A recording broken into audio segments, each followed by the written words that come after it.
तर नमस्कार मित्रांनो, मी मराठी व्लॉगर अनिकेत पाटोळे. स्वागत आहे तुमचं नवीन व्लॉगमध्ये. तर खूपच दिवसानंतर आज व्लॉग बनवत आहे. त्याचं कारण पण असं आहे की स्पॉन्सरांनी कुठं टीम दिलीच नाही, एंट्री टाकलीच नव्हती. त्यामुळं मॅचेस खेळायला पण मिळालं नाहीत आणि असं म्हणजे जाऊन बघायला बी मिळालं नाहीत, कारण लांब लांब मॅचेस होत्या. पण आता एंट्री केल्या बामणोळीला, तर जाय खेळायला MIDC कुपवाड बामणोळीला. आणि वाजलेत 10:30. 11 वाजता आम्ही इथून निघणार आहे आणि बॉस पण नाहीत आपलं, त्यामुळं आपला आपणच जायचं आहे. आता इथून जाणार SK जवळ. नामदेव थोरात आपला कॉमेडी किंग न्यायला येणार आहे आणि त्यासोबत जाणार आहे. आमचा पहिलीच मॅच कोल्हापूरवर आहे. बावडा स्पोर्ट्स म्हणजे बावड्यातली पोरं आहे, ती गाववाईज टुर्नामेंट आहे. त्यामुळं एक गाव 11 प्लेयर असणार आहेत आणि जिंकल किंवा हरल ती काय माहीत नाही. आणि असं बी वाटत नाही की जिंकल, कारण का प्रत्येकजण प्रॅक्टिसमध्ये नाही. आधी कसं 2-3 आता प्रॅक्टिसमध्ये, आधी सगळी प्रॅक्टिसमध्ये असायची, पण आता प्लेयर सगळे प्रॅक्टिसमध्ये नाहीत. त्यामुळं जरा आधी वाईट वाटायचं हरल्यावर, पण आता माहीतच आहे की जाऊन 90% तर आम्ही हरणारच आहे. पण स्पॉन्सरांनी एंट्री दिल्या तर 100% देऊन खेळायचा प्रयत्न करेन. सांगलीतली टुर्नामेंट पूर्ण हातात होती, जिंकलेली मॅच आम्ही हरलेलो, त्यामुळं स्पॉन्सर थोडं नाराज झालतात. त्यानंतर स्पॉन्सरांनी एंट्री फी कुठं दिलीच नव्हते, म्हणजे एंट्री टाकलीच नव्हते. पण आता बामणोळीत टाकल्या पण पोरं कोण प्रॅक्टिसमध्ये नाही. प्रत्येकजण काय ना काय काम करतोयच. त्यामुळं आमच्या ठराविक 2-3 जण क्रिकेट खेळतात. त्यामुळं आता जाणार आहे आता मॅचला. एक काळ असा होता की कवटेमंकाळची जिथे ती एंट्री असेल तिथं बाकीच्या टीमा म्हणजे यायला थोडंसं विचार करायचे, कारण का एवढं कवटेमंकाळ टीमचं कॉम्बिनेशन होतं, जायला तिथं बक्षीस मारणार म्हणजे मारणार. पण आता असं झालं की कवटेमंकाळ जिथं असेल तिथं बिनधास्त खेळतात. क्रिकेट हा 11 जणांचा गेम आहे. सगळी प्रॅक्टिस केली तर 10 पैकी 8 ते 9 टुर्नामेंट आपण जिंकू शकते. पण एका दुसऱ्यावर क्रिकेट नाही चालू शकत, कारण का एका दुसरं खेळलं तर 10 पैकी 3 ते 4 टुर्नामेंट आपण जिंकू शकते. क्रिकेट सगळ्यांनी जीव तोडून खेळलं, 100% देऊन खेळलं तर बक्षात जाऊ शकतं. तर तसं आमच्या टीममध्ये नाही. आता पण कोण ना कोण प्रॅक्टिस करणं, आधी एका दुसरं प्रॅक्टिस करायला लागले, त्याचा तोटा सगळ्या टीमला व्हावा लागला आहे. त्यामुळं सगळ्यांनी प्रॅक्टिस करणं गरजेचं आहे. आता आमच्या टीमची तर बेकार अवस्था झाल्या. आमचे सिनियर जेव्हा होते खेळायला, उदाहरणार्थ रवी देवकते, सुरेश कांबळे, अविनाश वाघमारे, सागर जाधव, चुकून अविनाश वाघमारेच्या जागी मागच्या व्लॉगमध्ये अविनाश जाधव म्हणलेलं, पण मला त्यानंच परत दावलं. मला बी समज नाही बोलता. पण अविनाश वाघमारे, सागर जाधव ही आमच्या सिनियरांची टीम अशी होती की प्रॅक्टिस करताना सकाळी 11 वाजता प्रॅक्टिस करायला ग्राउंडवर आलीत तर 4 वाजता प्रॅक्टिस करून जात होते. पण आता आमच्यात तसं नाही. आमच्यात प्रॅक्टिस करताना पोरं करते ते 5 वाजता प्रॅक्टिसला यायचं, 6 वाजता 6:30 वाजता प्रॅक्टिस संपवायचं आणि निवांत बसायचं. त्याचा तोटा हा गेममध्ये व्हायला चालू झाला आहे. पण जो मन लावून क्रिकेट खेळेल, प्रॅक्टिस करेल, त्याला सक्सेस भेटणार, त्याचं नाव मोठं होणार. कारण का एखादे टुर्नामेंट जिंकले तर बाहेरचं पब्लिक बघताना विचारत असते की बाबा आज कोण जिंकला, तर प्रत्येकाच्या तोंडातनं नाव होते की ह्यानं आज चांगली बॅटिंग केली, त्यानं बॉलिंग चांगली केली, त्यामुळे टीम त्यांची जिंकली. जो प्रामाणिक कष्ट करेल त्याचं नाव हे होते आणि त्याला सक्सेस हे भेटतच असते. आज एवढं प्रॅक्टिस केलेल्याचं 100% देऊन प्रामाणिकपणे खेळायचा प्रयत्न करीन आणि टीम बक्षिसात कसे जाईल किंवा आज सेमीफायनलमध्ये कशी पात्रता होईल टीमची, याचा प्रयत्न 100% देऊन करीन. तर आता न्यायला आला आहे नामदेव थोरात. आता इथून आम्ही जाणार SKकडे आणि त्याच्या स्विफ्टमधून बसून जाणार. आणि स्विफ्टमधली मजा तुम्हाला दाखवली असते, पण काय होतं माहीत आहे का, गाणी लावलीत तर कॉपीराईट पडते व्लॉगमध्ये, त्यामुळं व्हिडिओ करता येत नाही. आणि आता नामदेव कॉमेडी किंग मर्सिडीज घेऊन आला आहे. क्लासिक हा डायलॉग फिरोज सरांचा आहे. कोण जरी चांगला खेळला किंवा चांगली बॅटिंग केली तर नुसतं बाहेरनं क्लासिक करायचं, त्याची कॉपी नामदेव थोरातनं चालू केली आहे. Good morning. क्लासिक चालू केलं. तर आता नामदेव सोबत जायचं आहे. तर नामदेवला मला एक प्रश्न विचारायचा आहे. एक प्रश्न, तुला काय वाटते आज आपण बिना प्रॅक्टिसचं चालली सगळी, जिंकल का आज आपण जिंकल असं वाटतंय मला, कारण आज सोमवार आहे. आज मला तर काय वाटत नाही जिंकल, पण 100% देऊन खेळणार. असं नाही की बाबा हारायला जायचे, असं मॅच सुटल्या किंवा हारणारच आहे म्हणून 100% देऊन खेळल. पण बाकीच्या प्लेयरांकडनं प्रॅक्टिस बघून तर मला तर काय वाटतं ना, म्हणून मी असं नामदेवला विचारलं. नामदेव तर प्रॅक्टिस करायला लागला आहे. Okay, let's go.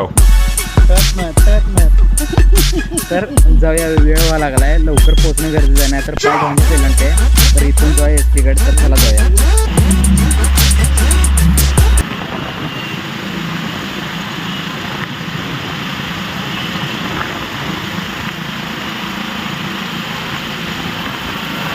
तर आमच्या पुढं आम्ही आवरायच्या आधी तयार होऊन आला एस के क्रिकेट वेडा यॉर्कर किंग. कसा आहे गडी? तटायचं नाही, बक्षीस मारायचं म्हणतोय. तुम्हाला काय वाटतं एस के आज आपण जिंकल का? जिंकणारच. आणि आपलं प्लेअर प्रॅक्टिसमध्ये नाहीत मग असून ते काय विषय नाही, परंतु आपण खांद्याला खांदा देऊन जिंकूया, काय विषय नाही. अयो नामदेव म्हणतोय आपण तळ्यात मिळाल्यामध्ये 50-50. नाही नाही, गेल्यावर ग्राउंड मध्ये उतरल्यावर सगळं एक लेवल. एस केचा कॉन्फिडन्स हाय आहे. आता आम्हाला बी फुल कॉन्फिडन्स दावला पाहिजे. आता पहिला माझं मत होतं की हरल, पण आता आम्ही जिंकणार. एस केमुळं जो सगळ्याचनी आलाय 100% देऊन खेळणार आणि 100% आम्ही जिंकणारच. म्हणजे जिंकायचंच. आता आमचं एस के आलेत गाडी घेऊन, एस केची गाडी. आता यात सामान आहे, बॅग बॅटा ठेवायच्या आणि चलो बामनळी, वेळ झालाय, फास्ट गेलंच पाहिजे. आणि एस केनं गाडीचा बुकना केलाय बघा, फिरून काही गाडी मागणं कधी झाल्या, धुरळा करून टाकलाय गाडीचा. तर हे ग्राउंडचा व्ह्यू आहे.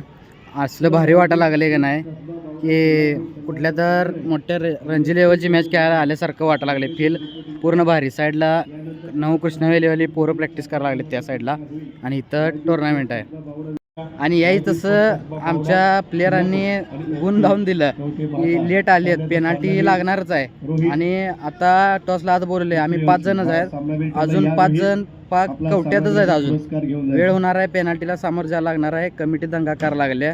आणि स्टेज नियोजन 1 नंबर आहे. आणि आम्ही लेट आल्यामुळं नियोजनची वाट लागते पाक, पूर्णपणे त्यांचं प्लॅनिंग बिघडते.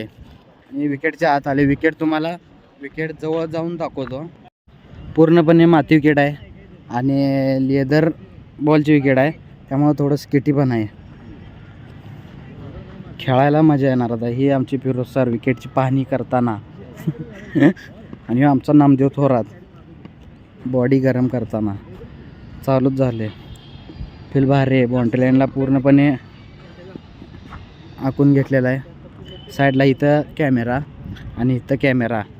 लाईट टुर्नामेंट आहे, गेम करणं हे गरजेचं आहे. मोठे प्लेयर बघत असतात मॅच, त्यामुळं चांगल्या लेवलला खेळायचे चान्सेस इकडूनच निर्माण होते. आमच्या प्लेयरांना कायम वरडून सांगलेलं असते की मॅचला जरा लवकर येत जावा. त्याचा फायदा असा होतो की लवकर आल्यावर आहे ना जरा बसून मॅचच्या बघायला मिळतात. ग्राउंडचा अंदाज घ्यायला समजते कसा आहे बाबा, अंदाज येतोय ग्राउंडचा.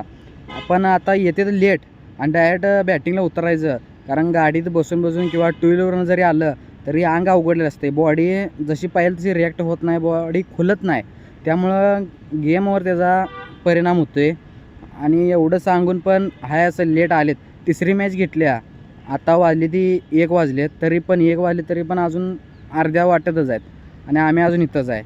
असा काय बोलायचं, असा वैताग येतो की नाही, पण नाहीला जाय. 11 प्लेयर आमच्या कवट्यात तयार होईना झाली आहेत. कशी तर हाईच सांभाळून घ्यायला लागले, चुकलं तर रे. नाहीतर 11 जर असती तर दंगा करून जरा काऊन बिऊन व्यवस्थित रुटीनवर आणा येतं आहे. पण कमी पोर असल्यामुळं हाही रुसून जातील काय तर बोललं, त्यामुळं सगळं ॲडजस्ट करायला लागते.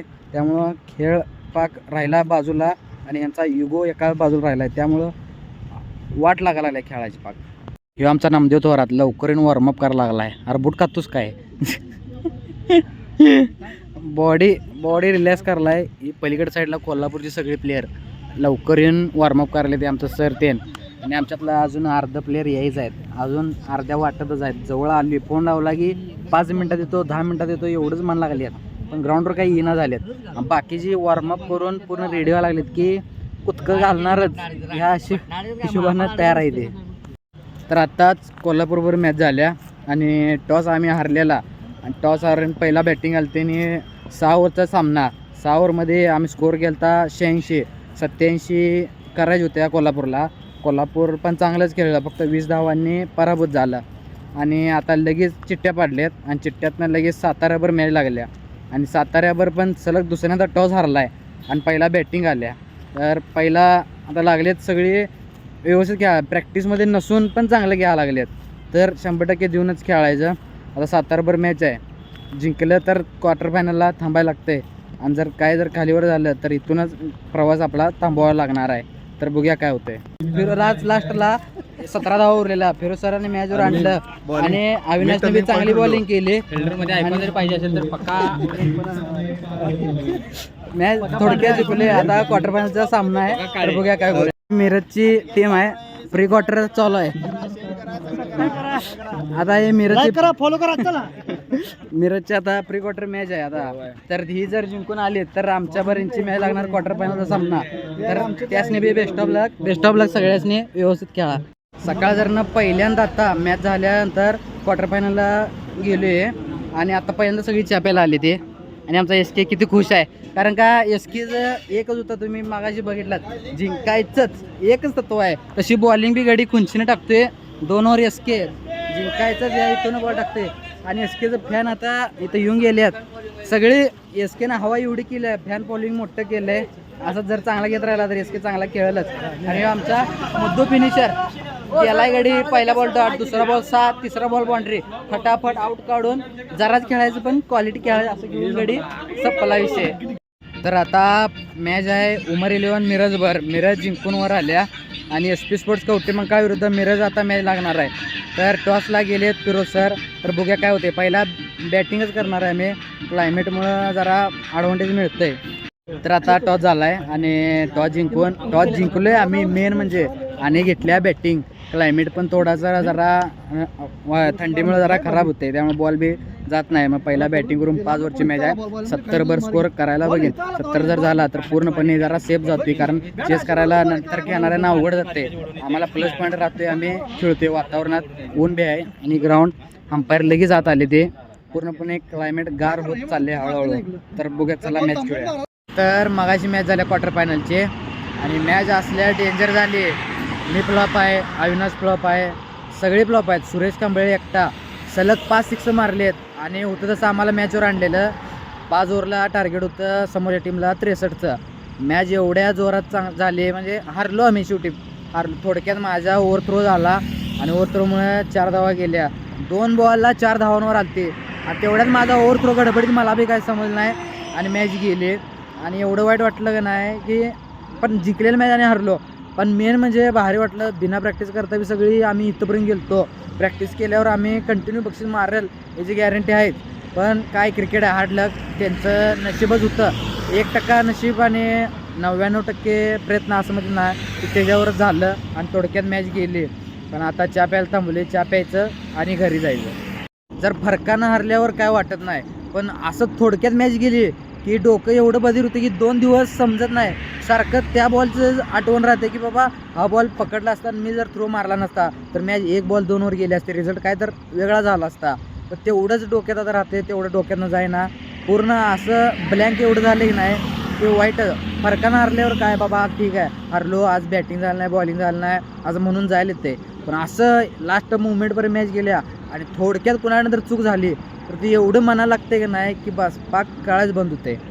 तर आता आलो आहे आपण आपल्या घरी. गडबडीत बॅटा सगळ्या एस केच्या गाडीतच विसरून आलो आहे. तर आता उद्या जाऊन घेऊन यायचं. तर ब्लॉगचा कोरे इथंच एंड. भेटूया नवीन ब्लॉगमध्ये. Bye bye.